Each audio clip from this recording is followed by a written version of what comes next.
ரோட்லேருந்து வந்து கடல் இந்த கொந்தளிப்புக்கு அரிச்சிருக்குது.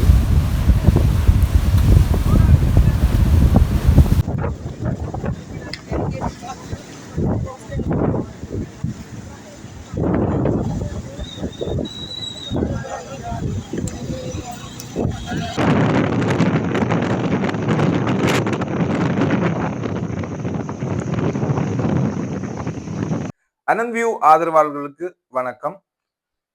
இன்றைய தினம் நாங்க பார்க்க போற காணொளி இந்த வடக்கு மாகாணம், அதாவது வந்து இலங்கையிலேயே இந்த சூறாவளியினுடைய தாக்கம், அதோட சூறாவளியினுடைய தாக்கமும் பெய்த மழையினால் ஏற்பட்ட தாக்கங்களை பற்றித்தான் நாங்க பார்க்க போறோம். விசேஷமா பருத்தித்துறையில பாரிய ஒரு ஆபத்து ஏற்பட்டிருக்குது. பருத்தித்துறை பொன்னால வீதியில கடல்ல இருந்து வர தண்ணி ரோட்டுக்கு வராம குறுக்க தடுப்பு சிவர் போட்டிருந்தேன். அந்த சிவர்களுக்குள்ளால தண்ணி ஊடுருவி ரோட்டெல்லாம் பள்ளம் பள்ளமா உடைஞ்சிருக்குது. அந்த இடத்துக்கு அதை பார்க்கிறதுக்கு அனுர அரசாங்கத்தினுடைய மீன்பிடி அமைச்சர் இன்றைக்கு விஜயம் செய்திருக்கார். அது சம்பந்தமாகவும் உண்மையிலே இந்த அனுர அரசாங்கத்தினுடைய அமைச்சுக்களா இருக்கட்டும், இல்ல அனுர அரசா இருக்கட்டும், பாரிய அளவுல மக்களுக்காக இறங்கி வேலை செய்யணும். இந்த கடத்தொழில் அமைச்சர் நேற்றும் பார்த்திருப்பீங்கள், யாழ்ப்பாணத்துல இருந்து மக்களுக்கு, அதாவது வெள்ளத்தினால பாதிக்கப்பட்ட மக்களுக்கு உணவுகள், அதாவது தாங்களாவே தங்களுடைய பாராளுமன்ற உறுப்பினர்களும் இணைந்து தாங்கள் உணவுகளை சமைத்து எடுத்துக்கொண்டே பொதிகளாக்கி மக்களுக்கு கொடுத்து கொண்டிருந்தவர். அந்த வகையில இந்த மக்களுக்கு ஒரு பிரச்சனைன்னு சொன்னா அந்த இடத்துல நிக்கிறது தான் பாராளுமன்ற உறுப்பினர்கள், மக்களால தெரிவு செய்யப்பட்டவர்கள். அந்த வகையில இன்றைக்கு கடத்தொழில் அமைச்சர் தான் வந்து இந்த பருத்தித்துறை பகுதிக்கு வந்து விஜயத்தை மேற்கொண்டிருக்கார். பாதை சம்பந்தமா பருத்தித்துறை வீதி அபிவிருத்தி அதிகார சபையினுடைய பொறியியலாளர் அவர்களுடைய அந்த களத்துல வந்து கலந்து ஆலோசிச்சிருக்கணும். என்ன செய்யலாம், என்ன இதுக்கு என்ன நடந்தது, என்ன மேற்கொள்ளணும்னு சொல்லி. கடந்த கால அரசாங்கத்துல இந்த பாதை வந்து நீங்க பார்த்திருப்பீங்க, செய்யறதுக்குன்னு சொல்லிடலாம் வந்து நிதி திருப்பி இல்லாத போன, அதாவது நாட்டின் கோத்தபாய அரசாங்கத்தின் நாட்டின் பொருளாதார வீழ்ச்சியால திருப்பி அந்த ரோட்டெல்லாம் நிப்பாட்டப்பட்டிருந்தது.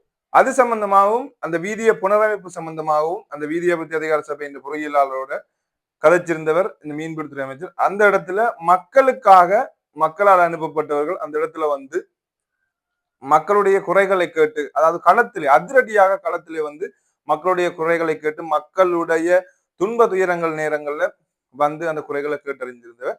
அது சம்பந்தமான காணொலியும் மற்ற பாத்தீங்கன்னா இந்த பருத்தித்துறை வீதியில ஆபத்து ஏற்பட்டிருக்கு. அதாவது வந்து பாரிய குன்றுகள் வந்திருக்கு.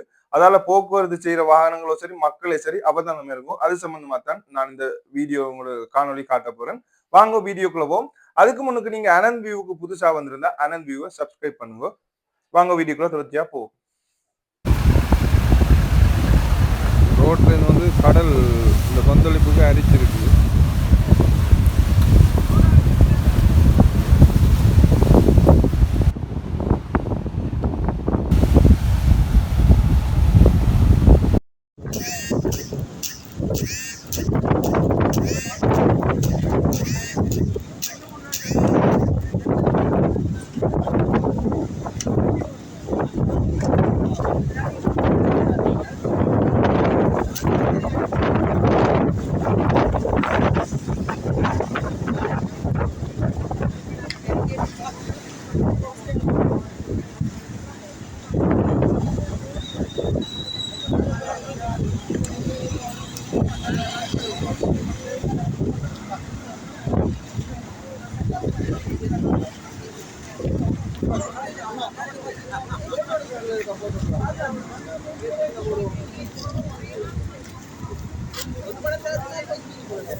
கல்லுக்கெல்லாம் சொல்லி போடுவாங்க.